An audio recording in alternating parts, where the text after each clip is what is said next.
Man dažreiz palasot kaut vai šodien, ko raksta deputāts Andris Kulbers, un ko viņš visu laiku nāk klājā kādām neiedzībām, kur un kas kā notiek, un salīdzina kaimiņu valstīm, un kur mēs esam, un kā notiek citur.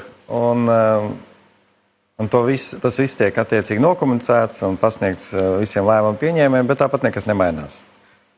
Nekas nemainās.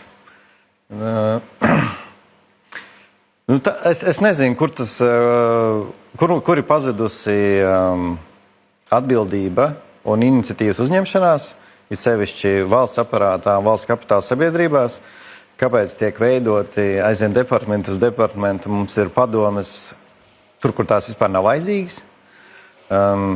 Manā skatījumā padomes ir jāatstāja tikai divās valsts kapitāla sabiedrībās, Latvijas Valsts meža un Latvenergo.